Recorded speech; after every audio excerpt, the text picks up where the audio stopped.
Рассказываю вам историю. Значит, сидим мы сейчас на ВК Play Live и такие думаем, чем бы нам заняться. И мне, представляете,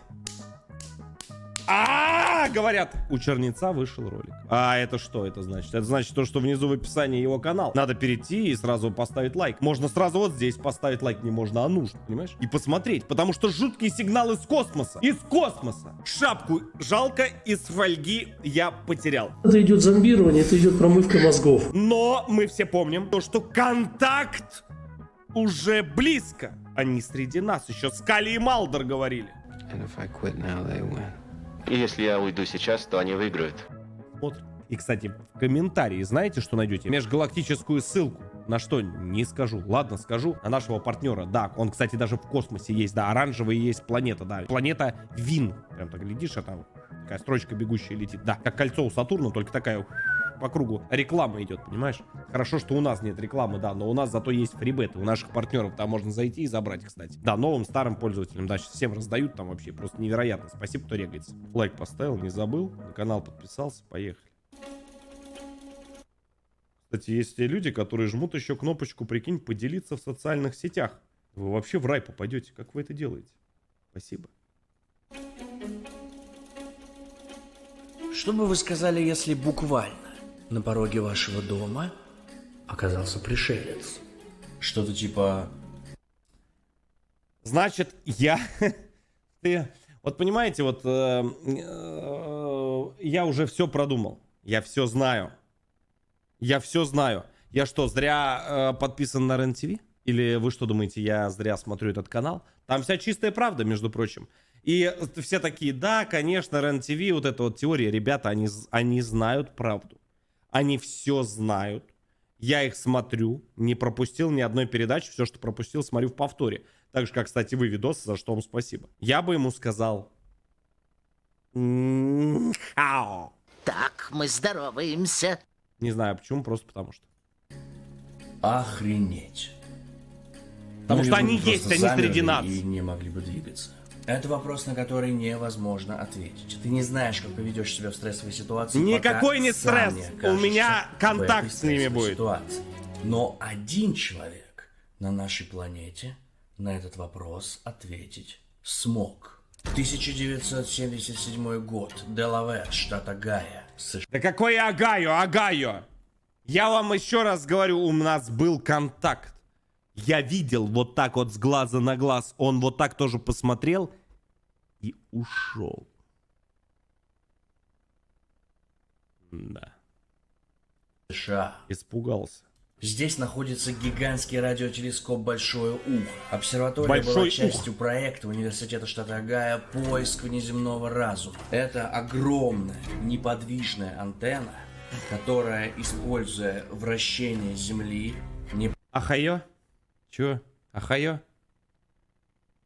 непрерывно слушала космос.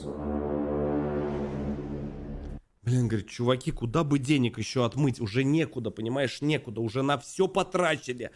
Все, говорит, все, что можно, уже сделали. Говорит, давай что-нибудь, пожалуйста, придумаем. Давайте построим телескоп. Он говорит, он есть уже, этот телескоп. Ну нельзя, но люди не поймут. А давайте построим самый большой слуховой аппарат, чтобы слушать космос.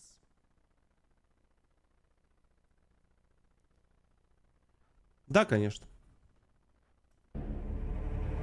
Оборудование внутри телескопа печатало бумаги, на которых фиксировались все сигналы, полученные антенной. В основном шум. Обычный, непрерывный шум пустоты. 15 августа 1977 года. В 22:16 пустующая станция фиксирует сигнал. Им говорят, парни, полгода уже просто шум. Люди просят пояснить за потраченные деньги. И ты такой говоришь, надо что-то сделать срочно, парни, давайте как будто поймаем какой-то сигнал. Давайте такой...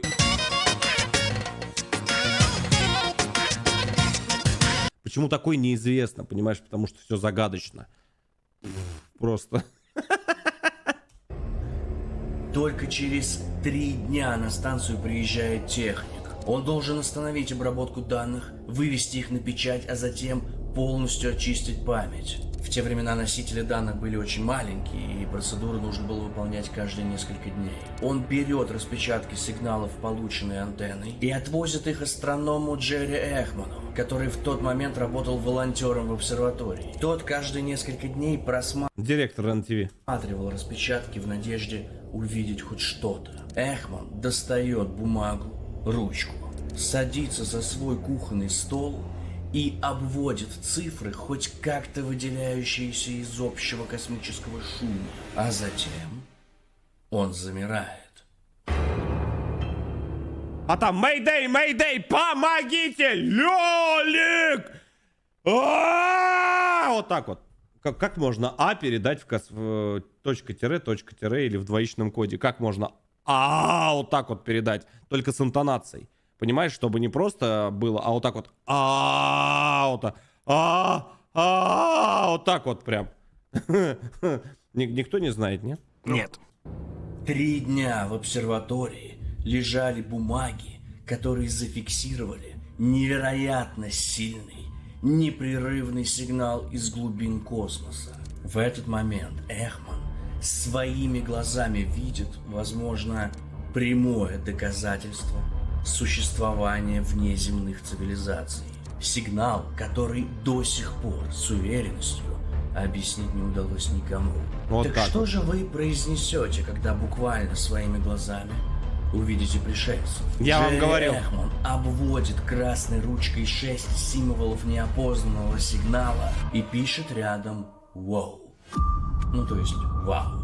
Так человечество получило одну из величайших загадок современной науки.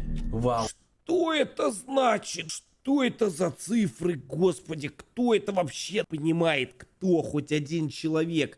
Что это такое? Что? Какое вау? 6 EQUG J5. Что это такое? Что это за херня? Это что за херня? А, NASA, the National Aeronautics and Space Administration, presents Aeronautics and Space Report. Сегодня я расскажу вам о самых таинственных сигналах из открытого космоса, зафиксированных человечеством. Это подлинные документальные кадры. Почему мы не видим свидетельства существования внеземных цивилизаций? A more practical strategy in the search for extraterrestrial life. Или мы просто не можем их распознать? надрочка максимально идет. Я сейчас с ума сойду. Что мы постоянно наблюдаем С пеной у рта. в небе? Необъяснимое нам явление природы или приветствие? Приветствие. направленное человечеству? А может быть предостережение? А?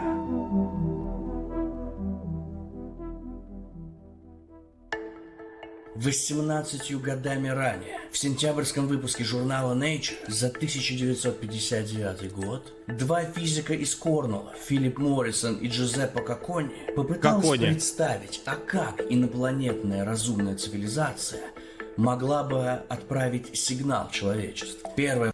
Прилететь она может, прилететь, понимаешь, прилететь. Она подлетает к орбите и говорит: здравствуйте, понимаешь, здравствуйте, потому что у них есть фотонный гиперускоритель и излучатели, понимаешь, у них есть, которые как бы излучают, а в силу того, что протарианский корабль, он огромный, его не увидеть невозможно. Там бимба влетает, когда вот рядом с Землей Луну, понимаешь, закрывает.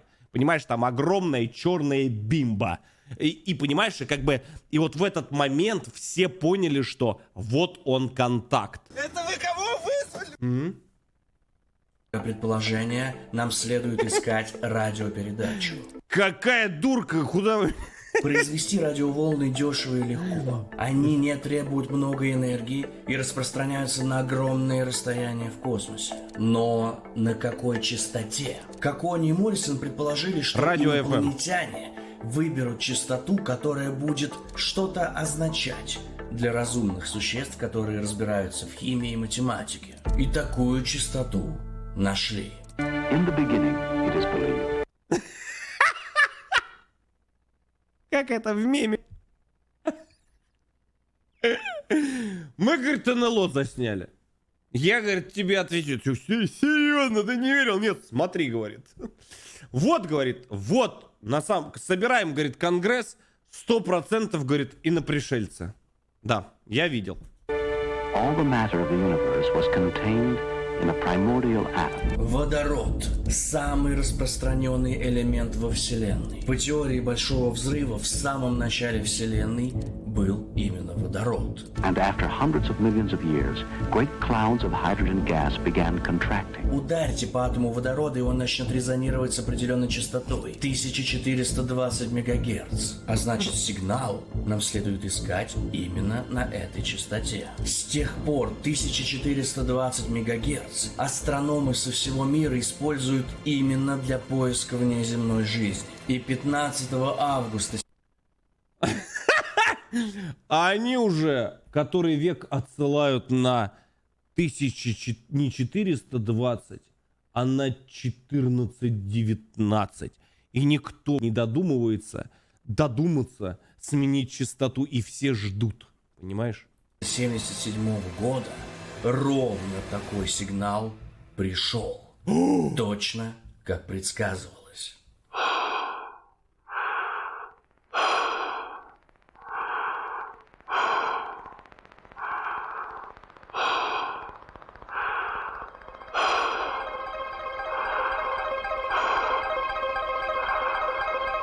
Так что же Джерри Эхман увидел в распечатке из обсерватории?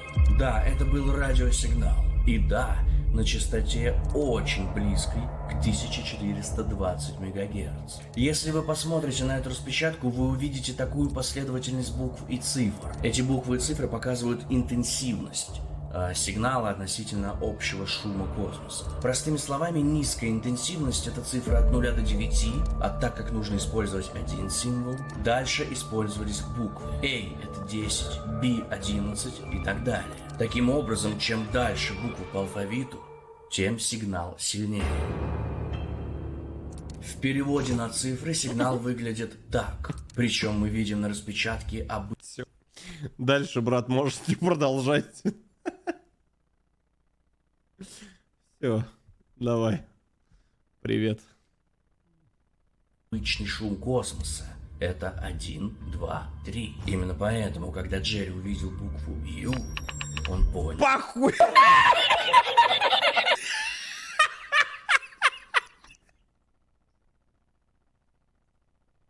О! Не, краси даже запрыгали. Что здесь что-то не так. Что-то не так. Я никогда раньше не видел такого сильного сигнала. А Ю означает сигнал примерно в 30 раз громче шума космоса. Джерри в распечатке буквально увидел «Привет».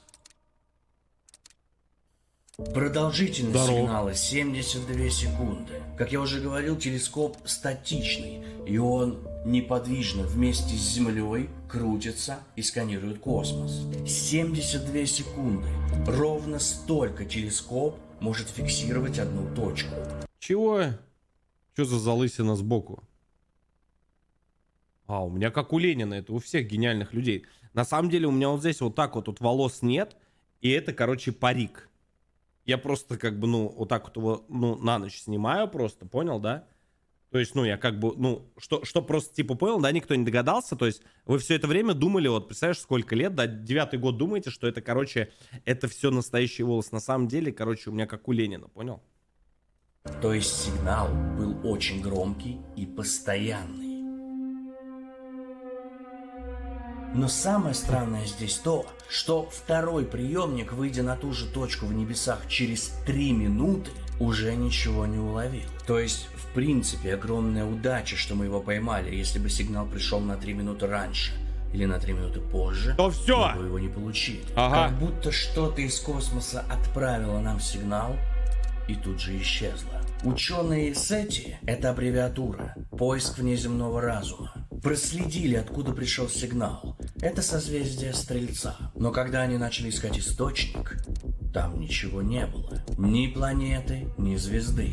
Тем не менее, форма сигнала, частота и сила сразу наводит на мысли, что он искусственный. Джерри с коллегами проверили практически все альтернативные объяснения этого сигнала. Это могла быть спутниковая передача. Это фейковая новость для того, чтобы люди полетели в созвездие Стрельца, а там будет лежать корабль.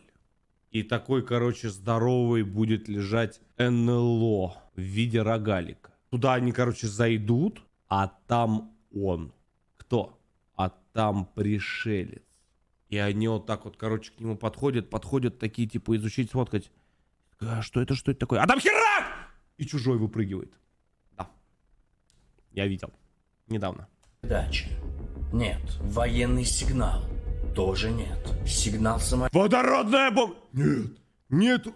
самолета? Нет. Нет. Может быть, вообще это случайный луч, который отразился Баба от Зина! космического мусора. Нет. Но на орбите в этот момент ничего не было. Поехали. В этом месте. Так, всё, тихо. Также загадка, почему сигнал только один? Если инопланетный разум пытается отправить куда-то послание, нелогично ли отправить сразу несколько раз? Сигнал поступил Логично. однажды, 15 августа 1977 года, и никогда больше не повторялся.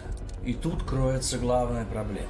В научном методе главное повторение. Таким образом, другие ученые могут в любой момент подтвердить открытие. Но в нашей истории повторения не было. Это 1950 года. Лос-Аламос. Тот самый военный городок в Нью-Мексико, где Оппенгеймер создал ядерную бомбу. Now I am become death, the destroyer of worlds. В кафетерии для персонала лаборатории под названием «Коттедж Фуллера» обедают 4 человека. Эдвард Теллер, американский физик-ядерщик, Эмиль Копинский, также физик-ядерщик, физик Герберт Йорк и Энрико Ферми, итальянский и американский физик-теоретик, создатель первого в мире ядерного реактора. В общем, компашка невероятная. В руках одного из них был журнал «Нью-Йоркер» от мая 1950 года. В журнале была статья на животрепещущую в то время в Нью-Йорке тему «Куда делись все мусорные урны?». Статья сопровождалась карикатурой Алана Дана. Художник пошутил: «Мусорки украли инопланетяне». По воспоминаниям Эмиля Копинского, сидевшего тогда за столом, Энрико Ферми посмотрел на этот рисунок и задал всем один вопрос. А вы не задумывались, где все? Имея в виду пришельцев. Это стало толчком для оживленной беседы сидевших за столом о возможности существования внеземной жизни и доказательствах такой возможности. Они есть. Они среди нас. Они уже здесь. Если вы думаете, что как бы все далеко, то оно уже близко. Я здесь. Согласно Ферми, могли быть 3 вида доказательств. Наличие зондов, кораблей или радиопередач. Зондов, кораблей. А кто проверял пещеры под землей? А? Вы знаете то, что пещеры есть по всему миру? Целые цепи подземных пещер и всяких этих спусков, который идеально обработан камень. Никто туда не лазит, потому что все знают, что они живут там. Это подземные инопришельцы. Да, а еще в Антарктиде все тоже знают, что они там живут. Там огромные реки, огромные города, и все это просто покрыто с чем? Правильно, ничем. Снегом. Да, а все остальное заблюрено на картах, потому что туда и так никто не летает. Туда не долететь, не доплыть, ни хера туда не сделать. И именно поэтому Третий Рейх в свое время и пытался туда, короче, чтобы контакт с ними наладить, туда добраться. И он, по-моему, добрался. И никто не знает, понимаешь, потому что все покрыто мраком. Да, и вообще я считаю, что Байден тоже этот инопришелец. Да, потому что так пенить нельзя. Однако ничего из перечисленного не было обнаружено. Так на свет появился парадокс Ферми. На самом деле это не парадокс, а просто вопрос. Ты сам Ферми после этого никаких статей не публиковал. Тем не менее, вопрос теперь называется так. С тех пор ученые со всего мира произносят: а где все? Во Вселенной На самом деле есть, вот смотрите, маленькая солнечная система, да? Планета. Потом еще планета, Солнце. Это что? Солнечная система. После Солнечной системы что идет?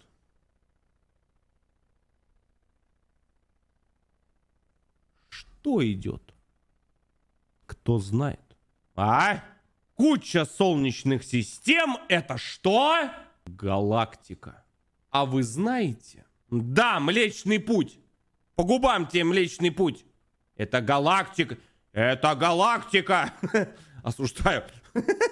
Или одобряю. Ну так вот. И вот представляешь, сколько их везде. Они могут уже быть здесь. Сколько их среди нас, рассказывать не буду, потому что это может вызвать панику. Или просто смотреть за нами, как будто мы планета, на которой, понимаешь, мы не можем развиться. Отсутствие развития на этой планете, понимаешь? Они вот так смотрят и время от времени как бы подкидывают знания нам, понимаешь? Они, может быть, уже здесь. Вот в этих вот подземных пещерах. А может быть, в Марианской впадине. Вы видели видео? Когда они взлетают из-под океана, эти тарелки. Они уже здесь. Не надо там далеко искать, потому что они уже здесь наблюдают за всем. Бесконечное количество звезд. Так если внеземной разум существует, почему мы его не видим? It communicates with Earth through one of the tracking stations of the Manned Spaceflight Network. Сигнал «Вау». Итак, какие догадки? В 2017 году Антонио Перес, доцент кафедры астрономии и астрофизики в Санкт-Петербургском колледже во Флориде, предположил, что водород... Чего? Кафедра астрономии и астрофизики в Санкт-Петербургском колледже во Флориде...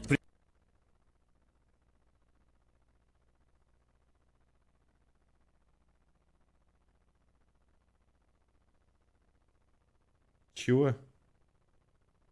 Предположил, что водородное облако, которое окружает две кометы, кометы Кристенсена и Гиббса, могли бы быть источником вау-сигнала. Вы могли видеть ролик Топы, кстати, про вау-сигнал. Очень старый, 7 лет назад вышел этот ролик. Но за эти 7 лет эта гипотеза была опровергнута. Вот кстати, так. подпишитесь на Топу. Легендарный канал. Обязательно подпишитесь. Он очень красивый. Всем тоже рекомендую подписаться. Да, потому что мои подписчики знают его видео и смотрят, и очень любят. И я его тоже, если честно, люблю, потому что он красивый. Да, и ролики у него хорошие. Ну и красивый. Теория с кометами была опровергнута астрономами, включая членов первоначальной исследовательской группы обсерватории Большого Уха. Просто потому, что Большое эти кометы ухо. на самом деле не попали в луч в нужное время. Кроме того, кометы не излучают сильно на соответствующих частотах. И непонятно, почему комета будет наблюдаться в одном луче, но не будет в другом. Альберто Кабальера, астроном-любитель Сетти, зная, что Большое Ухо было направлено в созвездие Стрельца, решил поискать через каталог звезд, полученный благодаря спутнику Гайя, чтобы просто Каталог звезд? найти подходящие Там Анна Темникова, я не знаю, там, Иванушки Интернешнл. звезды, откуда примерно мог прийти сигнал. И он такую звезду нашел. Объект, обозначенный вот так, находится на расстоянии около 1800 световых лет. Имеет Нормально. температуру, диаметр и светимость очень похожи на наше Солнце. Но у этой теории тоже есть несколько недостатков. Во-первых, почему сигнал не повторяется? Во-вторых, мы не знаем... Потому что. Понимаешь? Иногда есть такой ответ «потому что». Все хотят узнать, а потому что. Потому что наш мозг, он... Ты знаешь, насколько у человека мозг варит? Насколько? Ну, у меня понятно, на сколько процентов. Ты в курсе?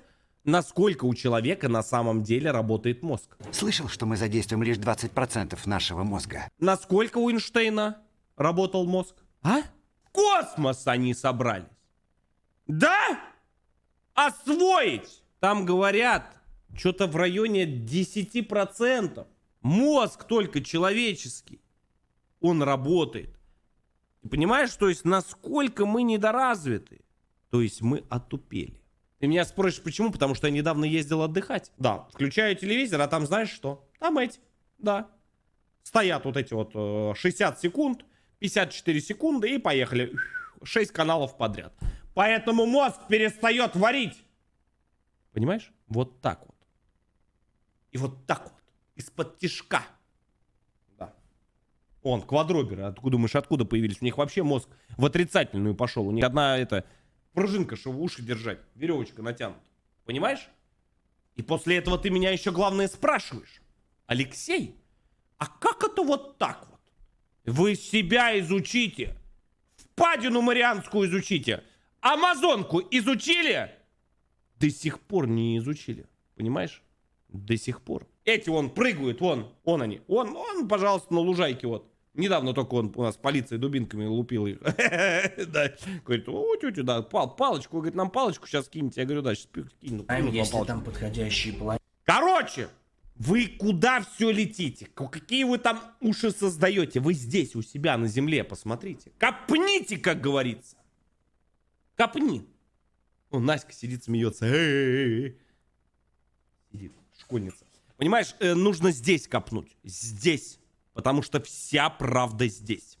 Да. Сфинксы, египетские пирамиды и кто? Правильно, Паша Техник. Почему Паша Техник, не скажу, просто потому что. Ты, по-моему, перепутал. Планеты.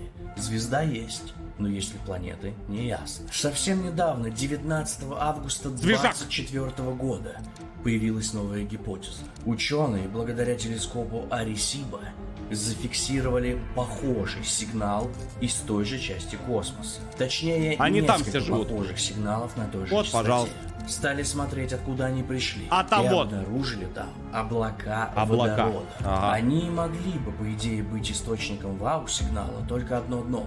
Новые сигналы были намного слабее. То есть нечто должно было усилить сигнал через эти облака. Было они там все живут. Что какое-то далекое и очень сильное событие, например, вспышка магнитара, могло усилить сигнал, проходящий через облака.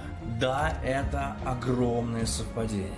Но в таком случае мы бы действительно получили очень похожий сигнал. Никаких прямых доказательств нет, но теория существует. В 1988 году телескоп «Большое ухо» демонтировали. Власти освободили место для строительства огромного, роскошного и очень дорогого поля для гольфа.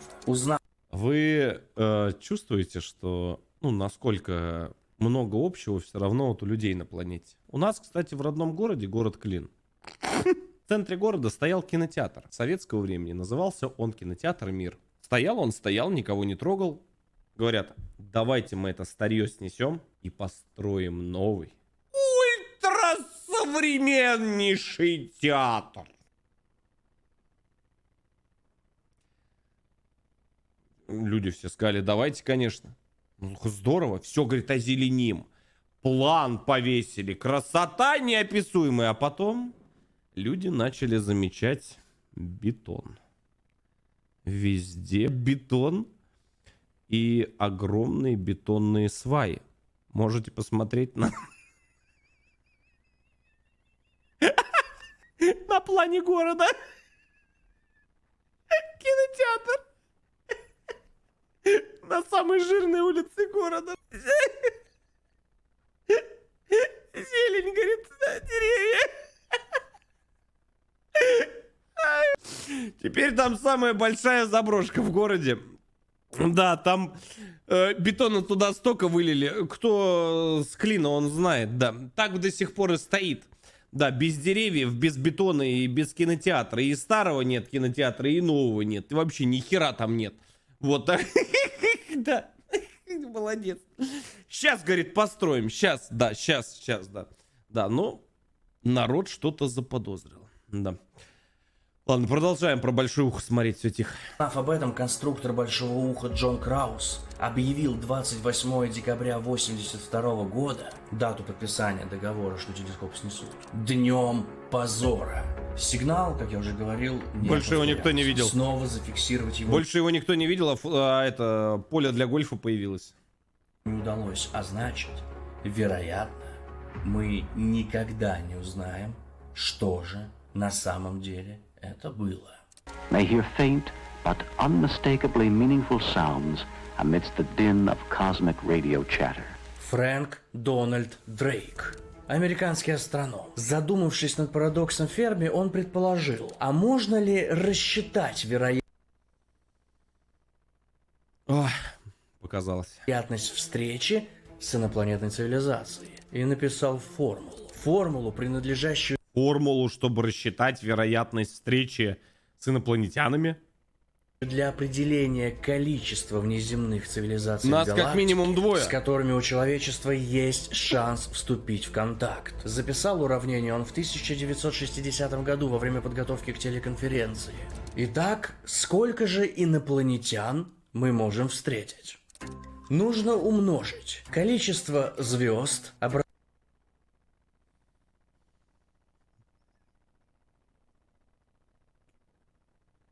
Дети, отгадайте ребус.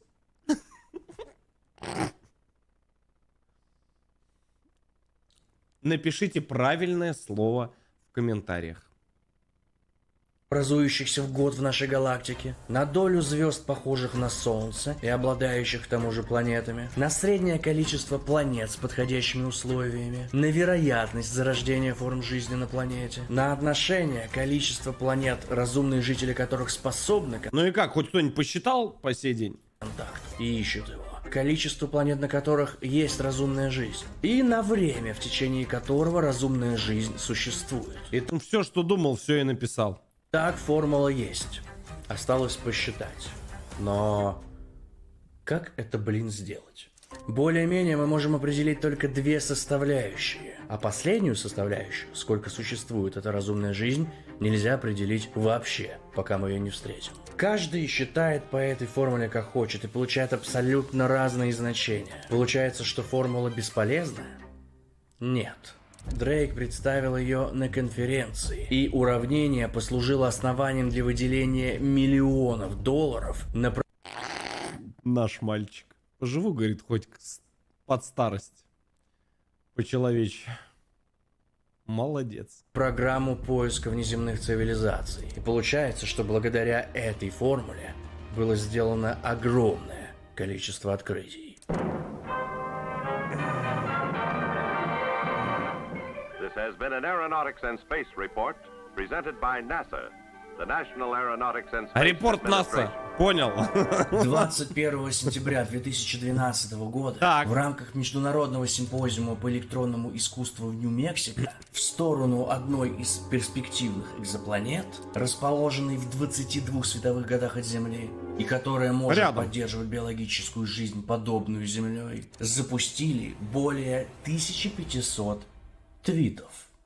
Да, инопланетянам отправили твиты. Более того, написать их мог любой желающий. Наши будущие друзья-инопланетяне получат множество непосредственных мыслей и отзывов о политике, философии, поп-культуре, ужине, танцующих кошках и об... Сидят инопланетяне, чилят, никого не трогают. Им, короче, начали спамить с какой-то планеты. А там...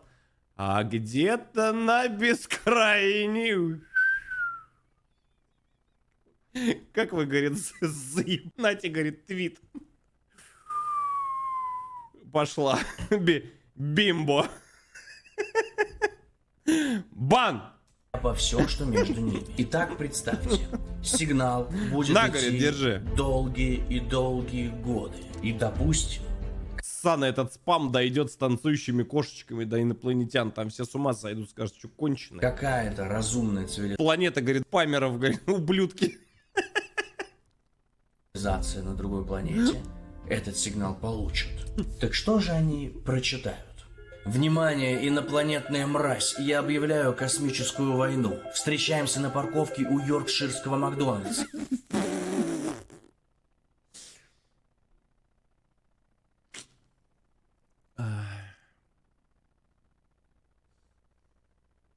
Молодцы, ребят. Молодцы. Смерть Земле. Уничтожьте планету. Инопланетяне, используйте останки Земли как афродизиак. У нас на Земле для вас бесплатные печенья. Вы смотрели район номер 9? Нет? Хорошо, мы намного симпатичнее. Или такое сообщение. Что на тебе надето? Точка, точка, точка, тире, тире, тире, точка, точка, точка. Нормальные люди сообщения, молодцы. Да, вот так, текстом. Если на вашей планете нет Тейлор Свифт, заберите меня к себе. Может быть, поэтому мы их и не видим. Джеймс Вебб. Самый крупный и мощный телескоп в истории.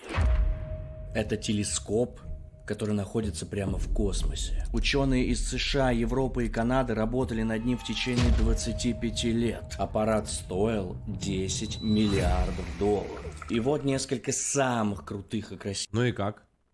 Фотографий, сделанных этим Так, внимание, 10 миллиардов долларов. Смотрим, что сделали.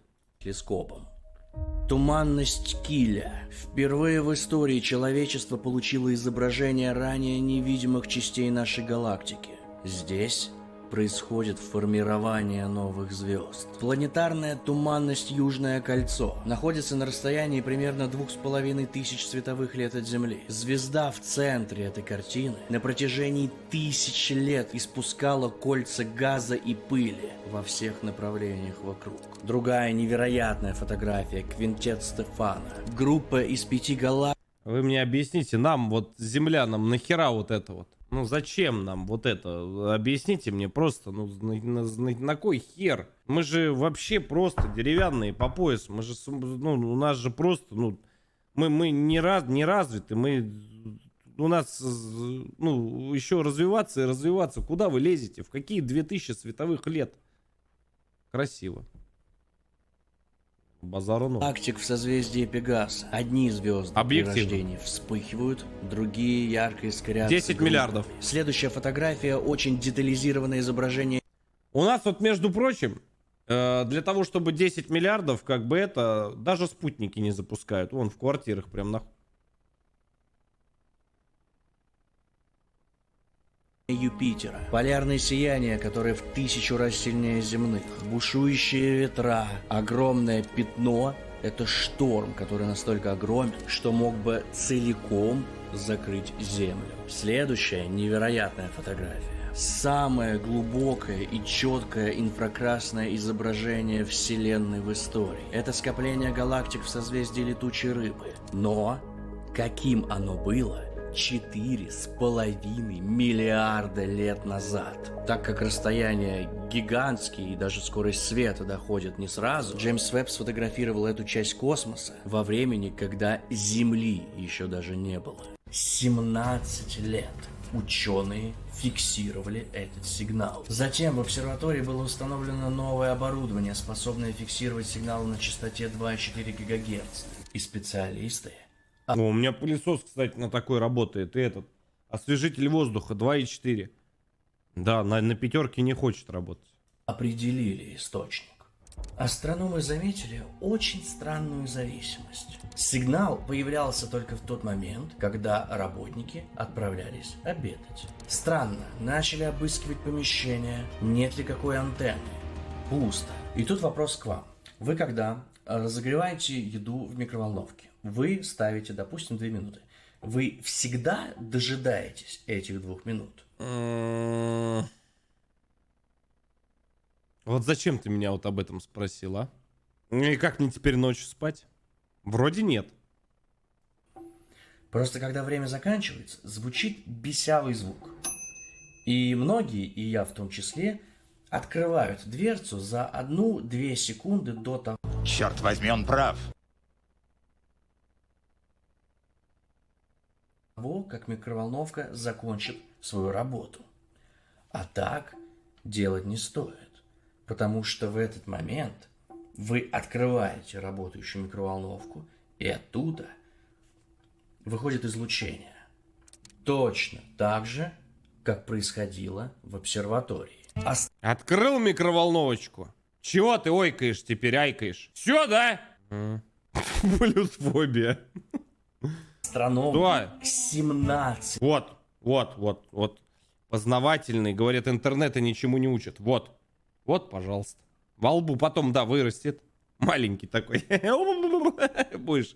Да, и у тебя вырастет тоже, да. Если не будешь смотреть канал. Вот.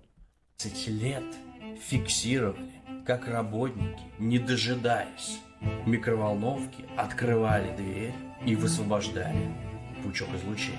17 лет получали сигнал от микроволновки.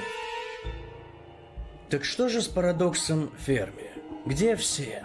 Почему мы никого не видим и не слышим? Кстати, у этого явления даже есть название — «Великое молчание». Знаете, у меня такое чувство, что, в принципе, все программы по поиску внеземных цивилизаций держатся исключительно на маркетологах. Великое молчание. Звучит наверное, мощно. да. Так вот, как ответить на парадокс Ферми? Существует огромное количество гипотез. Гипотеза уникальной Земли утверждает, что многоклеточная жизнь может быть чрезвычайно редким явлением.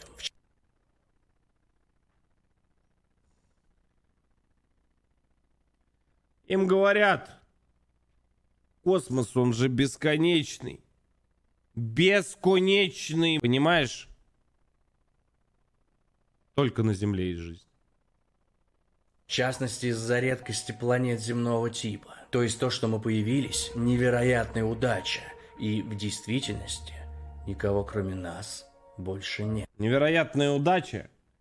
Это когда я не в конце мотосезона из-под горки вылетаю. Медленно, естественно. А там пробка. Вот это была невероятная удача. Да. Что я в эту щель за это. Да, вот это была реально удача. А то бы можно было, да, через 3 машины это. Да, раз, а там, опа, говорит, добрый вечер. И стоят все курят. Я говорю, замечательно. Нет. Гипотеза самоуничтожения. Согласно ей, любая цивилизация достаточно быстро, то есть буквально пару веков после открытия радиоволн, уничтожает сама себя.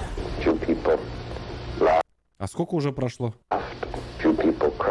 Радиоастроном Джон Болл в 1973 году высказал гипотезу зоопарка. Джон утверждал, что существуют развитые внеземные цивилизации, но они просто не хотят вмешиваться в эволюцию человечества. Либо инопланетяне наблюдают за землянами, удерживая в космическом зоопарке. Так же, как люди держат животных. И со временем, когда человечество достигнет определенного уровня развития, инопланетяне сами выйдут на контакт. Кстати, земляне, то есть мы, действуют так же. Когда Илон Маск запланировал отправить на Марс простейшие растения и микроорганизмы, Международный астрономический союз поставил жесткий запрет, боясь нарушения экосистемы Марса. Так может, и инопланетяне также думают о нас? Гипотеза симуляции. Мы никого не видим, потому что живем в компьютерной симуляции. И эта модель не содержит никаких внеземных форм жизни. Но тогда ведь эту симуляцию кто-то запустил. В общем, про симуляцию это отдельный ролик, если хотите. Слишком много всего надо сказать. В общем, гипотеза... Это я послушал такое, ни хрена ты там тему затронул. Уважение. Я жду. Огромное количество. Мы просто неинтересны пришельцам. А возможно, сигналы и знаки от внеземных цивилизаций вокруг нас давно, но мы их просто не видим и не знаем, как прочитать. А может, нам просто не повезло, и мы находимся на краю Вселенной, тогда как вся жизнь с другой стороны. Возможно, мы не можем связаться с внеземными цивилизациями, потому что мы сами являемся внеземной цивилизацией. Точнее, наши предки являлись ими. Согласно этой теории, впервые предложенной Фрэнсисом Криком, инопланетяне сеют жизнь на других планетах, отправляя туда свои корабли, а затем исчезают. И мы тоже. То есть, если как бы у меня 2 малых, то я посеял жизнь на планете? То есть я как бы потомок инопланетян. Прибыли сюда на таком корабле. Чужой, да свой, я свой, 9 лет уже вместе. Что начинаете-то? Вопрос только в том, вернутся ли они. Гипотеза Берсеркера или сценарий смертельных зондов. Очень подробно об этой гипотезе рассказал Али в своем последнем ролике. Обязательно подпишитесь, это, на мой взгляд, один из лучших каналов в русскоязычном ютубе на данный момент. Идея в том, что человечество еще не обнаружило разумную инопланетную жизнь во Вселенной, потому что она систематически уничтожалась другой цивилизацией. Вот я вот в это верю. Вот в это я верю, потому что когда начинается развитие, и потом бам! И он испарился. Понимаешь? И все. А откуда мы тогда находим руины цивилизаций? Откуда мы вот эти все артефакты находим? Вот это самое близкое. Если во Вселенной есть цивилизации, технологически способные колонизировать другие планеты, то вероятность того, что эта цивилизация, скажем так, злая, крайне велика. Такая цивилизация попросту уничтожает другие формы жизни и забирает полезные ископаемые и планеты. В статье 1983 года «Великое безмолвие» астроном Дэвид Брин предположил, гипотеза Берсеркера полностью совместима со всеми фактами и логикой парадокса Ферми. И при наихудшем сценарии человечество уже предупредило других о своем существовании и является следующим в очереди на уничтожение. Hello from the children of planet Earth. Konnichiwa, о генки десу? А я жду, я вам давно сказал, и в 27-м году бимба такая, прям, и понимаешь, и в Тихий океан, водичка так потихонечку отошла, потом, и все, и будет вам и Бали, и не Бали, да, и за Бали, да, все будет. Shalom. Hola y saludos a todos. Ассаламу алейкум. Bonjour tout le monde. Здравствуйте, приветствую вас. 1964 год. Студент-практикант Гэри Флендер. Лишь император сможет нас защитить от берсеркеров. Понимаете? От внеземного вторжения. И это недавно мы с Толей, исследователем, да, доказали. Потому что мы играли в Warhammer 2054. Да. В новый Space Marine в коопе. И там, понимаешь, мы всех защитили, да. Рисовал графики будущего расположения планет. Когда там тоже хотели, что к концу 70-х годов все дальние планеты Солнечной системы окажутся в одной части неба. А это значит, что если запустить космический аппарат в их сторону, можно разом. А это значит, что если запустить межпланетарную ядерную квантовую баллистическую бимбу, тогда шанс на то, что мы продолжим свое существование, будет крайне велик. Это моя теория. Так и запишите. Я записываю. Это кто? Не надо дожидаться. Да. Изучить все планеты. А благодаря гравитационным маневрам сделать это можно достаточно быстро. Маневр. Так начался один из самых успешных проектов НАСА. Вот такую, как запустил бимбу. Да, говорит, что там, говорит, недалеко, да, сейчас, говорит, подожди, сынок. В истории. Проект Voyager. В НАСА разработали 2 космических аппарата, 2 автономных робота. Пока они этот спам читают с твиттеров этих ваших, а там уже летит.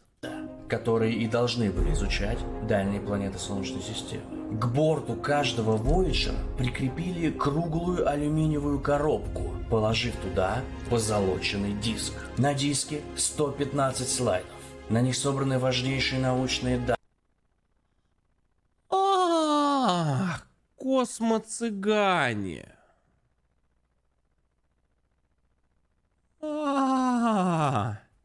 Как забайтить космоцыгана в космосе.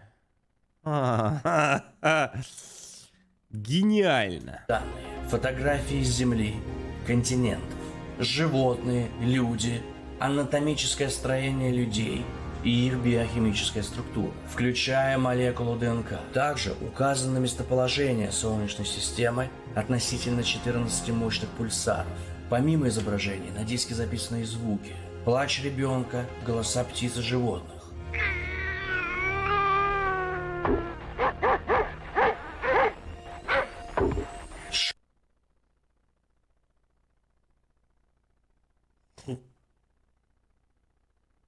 Нахер, говорит, эту планету. Шум ветра и дождя, извержение вулкана. А человеческая речь записана на 55 языках. Hello from the children of planet Earth. Bonjour tout le monde. Вот это тоже запишите, передайте. Здравствуйте, приветствую вас. Так, 2 аппарата с посланием от землян были отправлены в космос. Вояджеры прислали на Землю огромное количество информации о нашей Вселенной. Они сделали фото Юпитера, его спутника Европы, спутника Ганимеда, фото Сатурна. Вы понимаете, что это реальные снимки. Не знал. То есть мы привыкли видеть графические рисунки, уже ничем не удивить нас. Но вот это реальная фотография. То есть буквально фотик летел в космосе и такой... Чик-чик. И получилось вот это. То есть над нами болтается...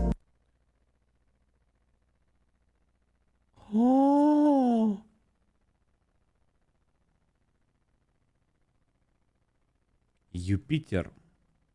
Обитаемый! Внимание, внимание! Невероятно, но факт. Прямо в прямом эфире 13.10.2024 на ВК Play Live. Ссылочку, кстати, найдете внизу в описании, так же, как и на Бусти, и на все остальное. Вот такая хренотень. Это же, ну... Это удивительно. А главное, на мой взгляд, фото Voyager 1 — это фотография под названием Pale Blue Dot. Бледно-голубая точка. Hello from the children of planet Earth. Здравствуйте, приветствую вас. Речь о вот этой точке, занимающей 0,12 пикселя на снимке. Это Земля с расстояния 6 миллиардов километров. И это наше с тобой совместное фото. Наше всех совместное фото. Все мои подписчики собрались на этой фотографии. С сентября 2013 года Voyager 1 находится в межзвездном пространстве. А также он передал звуки этого пространства. Аппараты зафиксировали... Чуй, мы дома. Колебания плотной межзвездной плазмы. И эти частоты находятся в диапазоне, который человеческое ухо слышит. Так вот и вы послушайте звук из межзвездного пространства.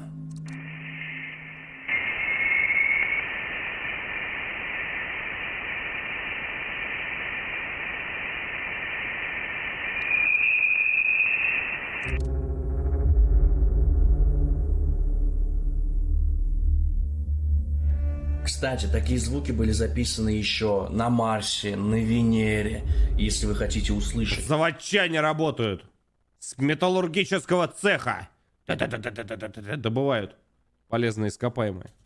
Что происходит на Венере, например, подписывайтесь в мой телеграм-канал. Вот, а чтобы не пропускать стримы и интересные видео, и когда выйдет заброшка, потому что она уже отснята и выйдет с минуты практически на день, вот буквально вот, пожалуйста, Hard Insight, уже скоро на вторую поедем. Знаете почему? Правильно, потому. Я скину туда очень много прикольного материала. Voyager 2 вышел из нашей Солнечной системы в 2018 году. И сейчас оба аппарата продолжают свое путешествие в темноте. В 2025 Куда они летят? В 2005 году энергии в Voyager не останется. Перед их смертью ученые включат все датчики и получат все последние данные. Тем не менее, Voyager продолжат свой путь и даже еще 880 лет будут излучать тепло. Человечества уже не будет. Возможно, нашей планеты уже не Не каркай! Подожди. Будет. А Voyager'ы все так же будут лететь и нести с собой голос человека. Здравствуйте, приветствую вас. Да, мы отправили свои аппараты в межзвездное пространство. А в 2017 году мы впервые зафиксировали тело, которое прилетело оттуда к нам. И что это за тело, мы не знаем до сих пор. Омуамуа. Первый зафиксированный... А попроще назвать нельзя было? Нами межзвездный объект был открыт Робертом Вериком. Что это? Насрал! Что это такое? С помощью телескопа Pan-STARRS в обсерватории на... Что это? Гавайях. Он подлетел это с сигара, огромной что это? скоростью незаметно. Мы зафиксировали его, когда... Твою мать, незаметно подлетел. Как вообще это возможно? Как можно незаметно в космосе куда-то прилететь, если у вас везде эти ссаные эти телескопы? Уже отлетал от нас. Этому объекту было присвоено название Оumuамуа, что на гавайском языке означает «разведчик» или «вестник издалека». И этот объект вызывает огромное количество вопросов. Итак, это тело, длина которого 400 метров, а ширина... 400 метров незаметно подлетело. Толщина примерно 30 метров. То есть это вытянутый... Девятиэтажка просто... Толщина девятиэтажки летит и 300 метров туда вперед. Чисто просто небоскреб летит. Незаметный, его просто абсолютно не заметишь. Сигарообразный объект. Мы впервые наблюдаем тело такой формы. Затем провели исследование и выяснили, что, возможно, он еще и... Так это же батоны протосов! Это нам повезло. Это нам очень повезло. Кто играл в StarCraft во второй и в первый, там во все вот эти вот Blood War, те знают. Как бы сейчас вылетели оттуда. Жесть. Тело такой формы. Затем провели исследование и выяснили, что, возможно... Батоны! Охуительный в один стоп приводит 23 рубля. Как диск. Объект красного цвета, как и объекты в дальней части Солнечной системы. Сначала подумали, что это комета. Комета. Но у тела нет характерного для комет хвоста. Как бы она куда-нибудь в сушу или в воду, вот тогда бы вы реально бы подумали, что это комета или не комета. Далее, тело обладает очень странной траекторией. Во-первых, оно подлетело к Солнцу и совершило гравитационный маневр. То есть, если бы мы запускали... Да поздороваться, пацаны, прилетали! Чего тут непонятного? Поздороваться, они залетели! Сказали «Салам алейкум всем!» Все, и на своей сигаре полетели дальше. Что непонятно? Космический аппарат. Херовые из вас ученые. Примерно по такой же траектории. Да все понятно. Далее ученые зафиксировали, что после совершения гравитационного маневра ускорение тела оказалось чуть-чуть больше того, что они рассчитывали. 5000 Такое раз. могло произойти при высвобождении из тела определенного количества газа. Но, повторяюсь, тело не комета. Оumuамуа имеет очень высокий коэффициент отражения поверхности. Если бы мы проектировали космический корабль, который должен прилететь близко к Солнцу, этот... Аноним. Репортаж из ада. Мы его смотрели? Если смотрели, то на бусте он либо вышел, либо выйдет. Так что немножечко терпения, мой хороший. Спасибо. Корабль обладал примерно таким же коэффициентом отражающей поверхности. Оumuамуа, по крайней мере, в 10 раз ярче, чем обычная комета. Спектры, полученные с освещенной и затемненной сторон, заметно отличаются. Как будто бы разные стороны объекта покрыты разными материалами. Едем дальше. Оumuамуа движется с ускорением, но при этом скорость и направление его вращения вокруг собственной оси не изменяется. Этот объект движется, как это говорят, кувырканиями. Вот такое движение. Некоторые наши спутники летают так же, чтобы одна сторона постоянно не нагревалась. Итак, резюмируем. Из межзвездного пространства, то есть не из нашей Солнечной системы, к нам прилетело нечто. Нечто, не подходящее под описание ни под одно космическое тело, имеющее странное, слишком сильное ускорение, совершило гравитационный маневр возле Солнца. Летающая шавуха. И с огромной скоростью 88 километров в секунду. Сколько? В секунду? Улетело. Что это было? В надежде к нему Ничего. даже послали радиосигналы. Батон! Ответа, разумеется, не последовало. А Вилем, нарезной астрофизик из Гарварда, предложил, как разгадать загадку Оumuамуа. Он решил проверить в каталоге небесных тел, а не прилетало ли на Землю чего похожего. И такой объект, поверь мне, братик, если прилетело, мы бы об этом точно бы узнали. был обнаружен. 8 января 2014 года в атмосферу Земли со скоростью 45 км в секунду прилетело некое тело размером полметра. Такие огромные скорости обычно говорят о том, что это нечто не из нашей Солнечной системы. Объект, разумеется, сгорел в атмосфере, но частички этого объекта всегда остаются на Земле. Полметра. А там 28 или сколько? 30 метров? 30 на 300 метров. Бимба. Ученый организовал экспедицию в место приземления объекта. Этим местом оказался Тихий океан. Специальными инструментами на дне нашли металлические частицы. В океане? В Тихом? Частицы кометы? Микроскопические капли железа, титана. Вы у соседа моего пятерку вскрыли линейкой какие-то гады. Угнали, найти не могут уже 5-й год. А они на дне Тихого океана, понимаешь, нашли магния и других металлов. Отсюда у ученого и появилось предположение, что это нечто рукотворное. Ладно, стоп. На самом деле все не так страшно. На самом деле такие металлы часто встречаются в небесных телах, прилетающих на Землю. Астероиды, метеоры часто содержат в себе железо, магний или титан. Тем не менее, в любом случае... А что, если уже занесли какой-то материал, который неизвестен науке? А может быть, бактерии? А вы знаете, что бактерии хранятся под ледниками? И вирусы тоже. И когда ледник тает, может высвободиться холера 22 века.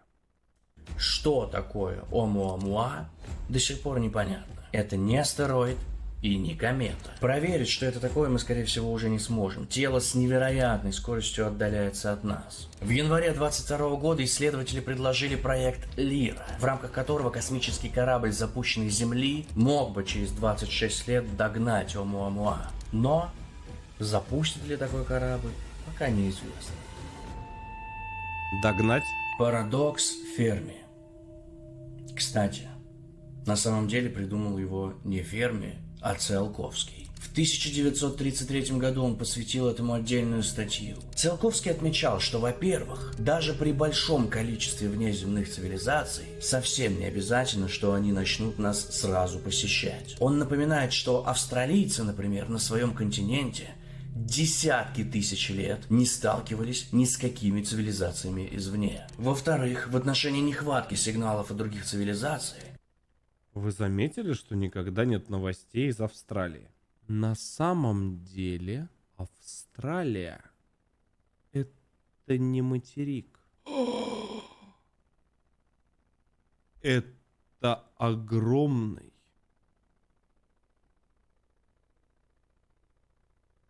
межгалактический корабль-база, замаскированный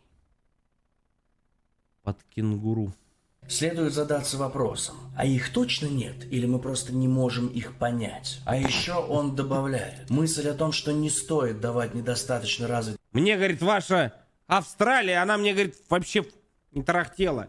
Цивилизациям знать о своем существовании не такая уж и наивная. Из земной истории известно, что контакт со значительно более развитой цивилизацией обычно плачевно складывается для менее развитой цивилизации. Простыми словами, сильный всегда истребляет слабого. Так может, нам и не стоит отправлять сигналы в космос? Совсем недавно... Особенно спам ваш ссаный твиттерский. Понаспамили, там сейчас долетит куда не надо. Прилетят, потом спросят со всех, я вас всех сдам. Всех сдам, да. У меня его нет. Все, я там не сижу, с меня взятки гладкие. Пусть проверяют, пусть что хотят делать, у меня ничего нет. В журнале Nature вышла статья, посвященная новому сигналу, пришедшему из космоса. Сигнал зафиксировал радиотелескоп Аскап в Австралии. Он повторяется каждые 54 минуты. Ученые 54. выделили 3 разных состояния, которые бывают у этого сигнала. В первом случае излучаются яркие электромагнитные вспышки длительностью 10-50 секунд. Причем все волны идут в одном направлении. Во втором импульсы примерно в 26 раз слабее и длятся всего 370 миллисекунд. И в третьем случае молчание. Как будто сигнал от какого-то вращающегося объекта в космосе. Ведущий автор исследования, доктор Маниши Калип из Сиднейского университета, говорит, что интригует, так это то, что объект демонстрирует 3 различных состояния излучения, каждое из которых имеет свойство совершенно отличное от других. Если бы сигнал не исходил из одной и той же точки неба, мы бы не поверили, что это тот же самый объект. На данный момент никто не знает, что это такое. Сигнал приходит из центра галактики. Он возникает и пропадает. А как понять, где центр галактики, а где нет? Может, это окраина, может, это начало, а может, это конец. Как она бесконечна. Через совершенно случайные промежутки времени. Телескоп Аскап за 2 года наблюдений сделал запись этого сигнала 17 раз. И практически каждый раз в нем наблюдались новые необычные особенности. Второй частью загадки являются нерегулярные интервалы времени между включением и выключением источника. Яркость источника также подкинула нам еще одну загадку. Она может сильно измениться за несколько часов, а иногда может оставаться стабильной на протяжении нескольких недель. Но самым интересным в этом сигнале является то, что он не был обнаружен до 2019 года. Ученые проверили архивные данные нескольких радиообзоров и обнаружили, что из этой части неба, а туда смотрели, сигналы не приходили. Это не звездные вспышки, не пульсары. Сейчас ученые склонны к предположению, что им удалось столкнуться с чем-то абсолютно новым, возможно, неизвестным сейчас классом космических объектов. Но на данный момент никто не знает, что это за сигнал. А теперь, пожалуй, вот лучший кандидат на звание сигнала искусственного происхождения. Давай, родной, за все давай, мочи. Я готов. Все. Я готов, поехали.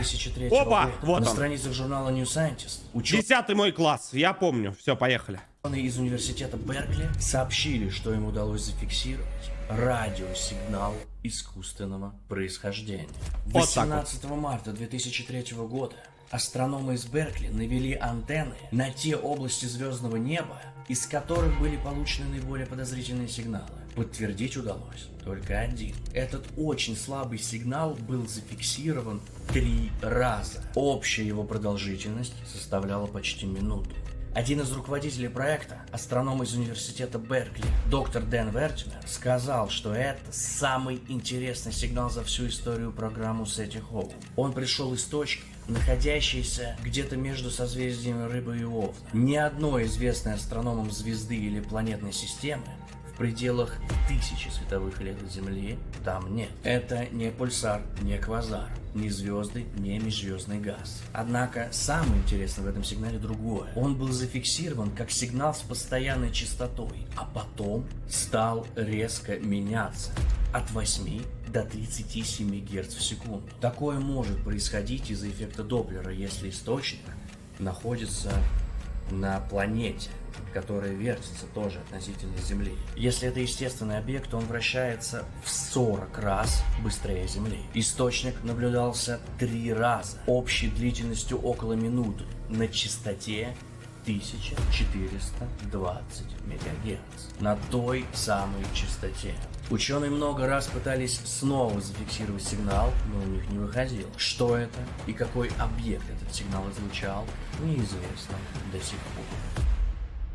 В 2022 году НАСА опубликовала запись звука массивной черной дыры. Она находится в созвездии Персея на расстоянии около 250 миллионов световых лет от Земли. Сигналы были получены рентгеновским телескопом Чандра еще в 2003 году. Однако очень долго ученые не могли их сделать слышными для человека. Чтобы человек мог услышать черную дыру, ученые повысили тональность на 58 октав. То есть, разумеется, услышать черную дыру на самом деле мы не можем. Но вот этот сигнал распознать получилось.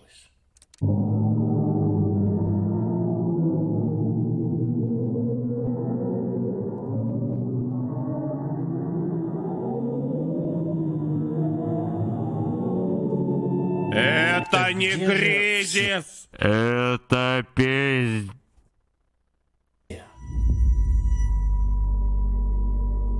Столько сигналов мы сами отправили в космос. Хотя на самом деле сколько?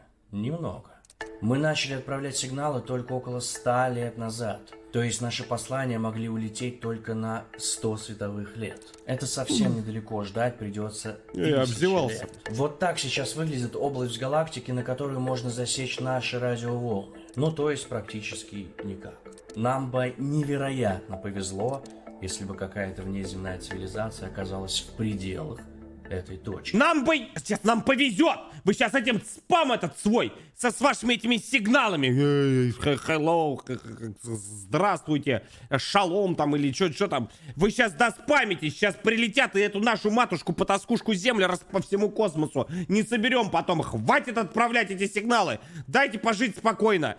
И так башка болит пятый день уже эти магнитные эти бури. Непонятно от чего там этот солнце так колошматит. Это потому что вы сигналы отправляете, да, и туда прилетают объекты. Видели инопланетные? И вот такая вот трубочка из солнца сосут. Понимаешь, сосут наше солнце, да. Когда солнце погаснет, то сосать будем все. Поэтому не рекомендую. Хватит отправлять сигналы. Дайте спокойно пожить.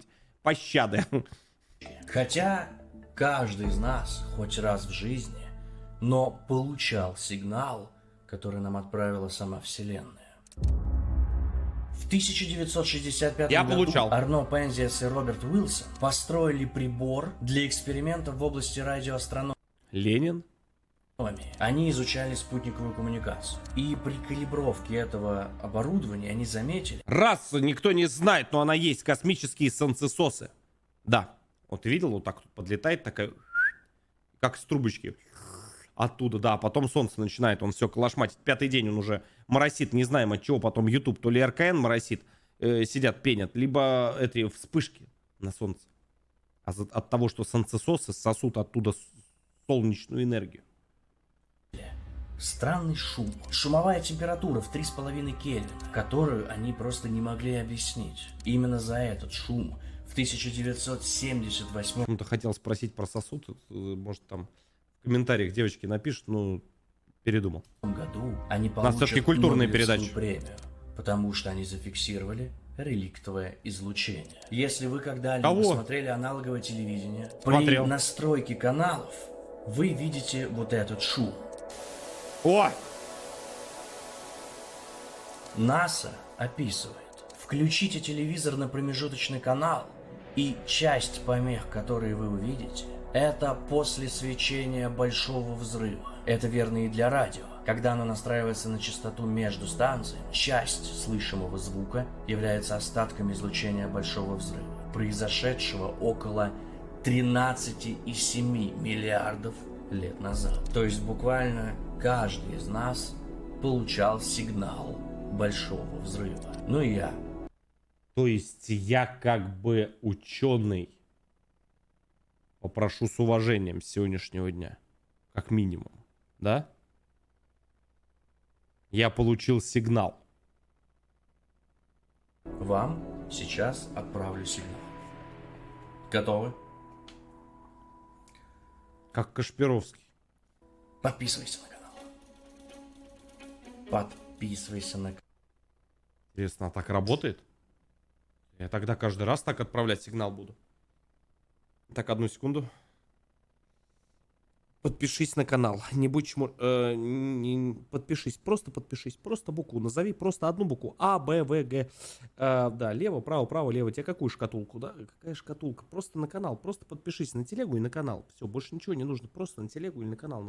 Просто подпишись и все. Просто подписка и все. Ну, все. Посмотрим, работает или нет. Посмотрим. Канал и на телеграм-канал. Телеграм-канал.